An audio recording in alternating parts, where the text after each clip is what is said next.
ma barque vagabonde.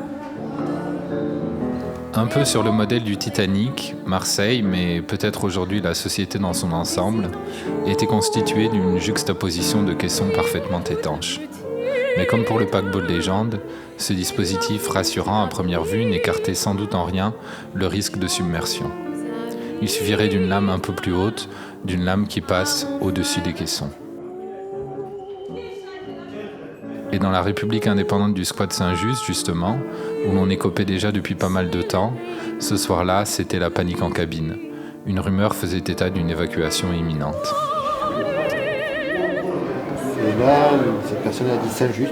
Elle a dit justement, Saint-Just, je suis censé venir demain à Saint-Just pour l'évacuation. Un, c'est juste des rumeurs. Deux, mais on ne sait pas. Deux, 320 personnes, ils ne vont pas les évacuer en 2 heures. 302. Hein? En combien de temps ils vont les évacuer? 302. Voilà, 302. Même 302 en 2 heures. Ouais, c'est plus tous ceux qu'on ne connaît pas. Hein. Ça va prendre au moins la journée. Enfin, il me semble. Bon, je vais aller à la Rose, c'est pas loin. J'ai une Kalachnikov. T'en prends 2? Et on prend 3. Non, je plaisantais, je vais fumer. Est-ce que. Non, mais. Ils me disent pas tout, hein. Je suis pas dans le secret de la préfecture, hein. Voilà. Donc j'espère que l'État nous a pas dit vendredi en comité de veille sociale qu'il n'y aurait pas d'expulsion avant janvier pour expulser cette semaine. C'est le seul élément rassurant que je peux donner. Je suis désolé, je sais que vous êtes en panique, j'imagine. Pas du tout. Des rumeurs qui sont peut-être fondées, il y a de quoi. On est prêts. Je peux pas vous dire non, ne vous inquiétez pas. Quoi. Je peux juste vous dire, moi, je serais surpris. En sortant de l'école, elle faisait la tronche. Maintenant, je lui dis qu'est-ce que t'as à dire aujourd'hui, c'est l'élection avec délégué, j'ai pas été élu. Et un autre gamin qui sort, dans sa mère qui de Noël. J'ai déjà vécu ça.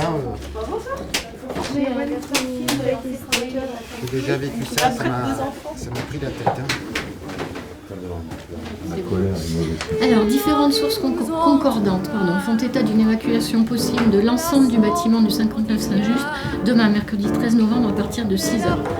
Nous, collectif Saint-Just, habitants et solidaires, exigeons que les 300 personnes qui vivent ici depuis des mois soient toutes relogées dignement et de façon pérenne, conformément à leurs droits. Que les mineurs isolés soient placés en foyer quand ils ont été reconnus mineurs et mis à l'abri quand ils n'ont pas été évalués. Que les familles demandeuses d'asile soient logées en CADA, conformément à leurs droits. Nous, ce qu'on peut faire, on peut pas, quand on envoie ça, est-ce qu'on peut pas l'envoyer à toutes les écoles? Est-ce qu'on a des coordonnées, des lycées, des différents collèges, là, des gamins qui sont ici? Du coup, est-ce qu'il y a quelqu'un, par exemple, qui va être en lien avec les avocats, justement, pour les ressolliciter à nouveau, faire en sorte qu'ils soient là demain matin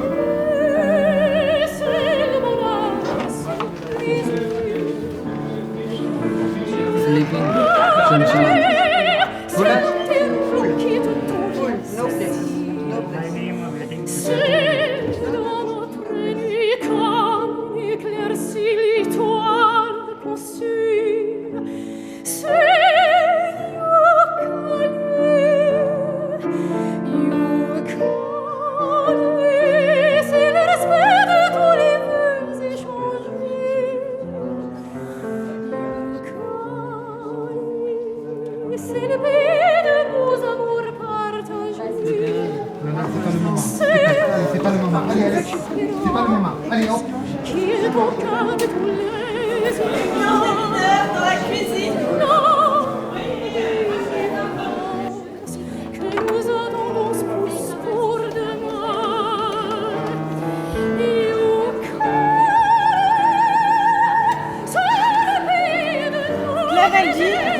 Claire, elle dit que il faut faire attention parce que si les femmes sortent avec les hommes...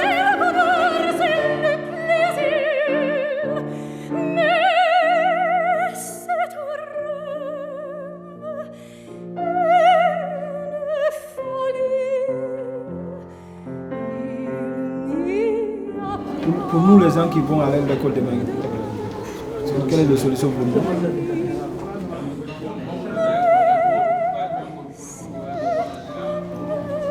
On a déjà expliqué pour l'école demain. Qui c'est qui veut bien expliquer? Il a dit une fois de votre écoute. Au revoir, Barbara. Non, pas de pagaille. Pas vous, en tout cas, pas les jeunes, d'accord? C'est bébé, 25. Des bébés et des petits enfants.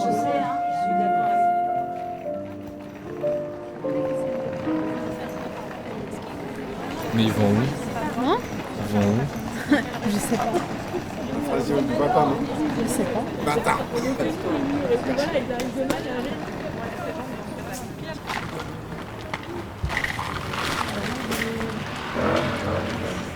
Mais ce n'était qu'une fausse alerte qui devait se solder par un rassemblement de gauchistes très matinaux.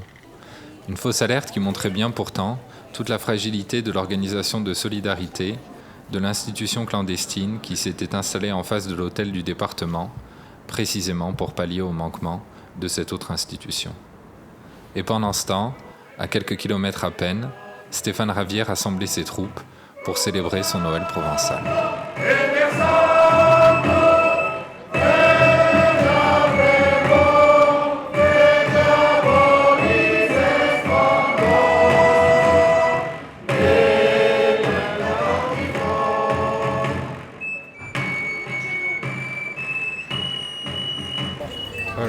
Alors attends, il faut que je refasse le signe de Joule parce que j'ai appris que ça faisait. Non, mais que ça faisait. J'avais pas compris. J'avais pas compris que ça faisait les lettres de Joule en fait. C'est extraordinaire. C'est vraiment un génie ce mec. Mais là, tu le fais à l'envers là, c'est pas le signe de Joule ça. Ça fait U. Eh oui, il faut écarter les pouces. Oui, ça, comme ça. Mais je suis pas souple des doigts. Déjà, j'ai des petites mains. Je suis pas souple des doigts. Comme ça.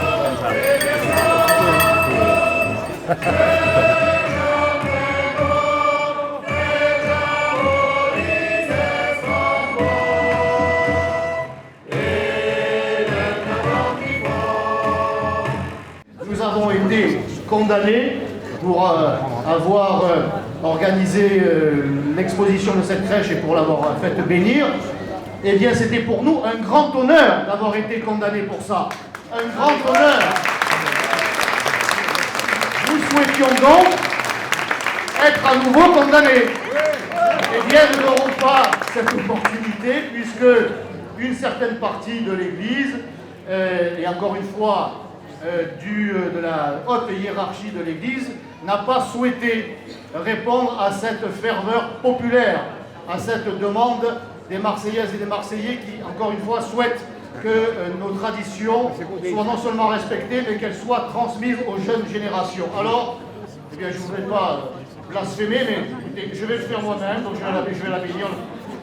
Je la bénis de façon très républicaine. On a signé une convention avec Voisins Vigilants pour être mairie vigilante, c'est-à-dire qu'on aide les communautés en leur offrant des panneaux, en leur offrant une logistique et en même temps un programme informatique. Je l'ai reçu immédiatement et ça a fonctionné à plusieurs reprises, notamment sur l'occupation illicite de Rome, de gens de la population Rome sur des maisons particulières. On a eu une information qui a été faite via Voisins Vigilants.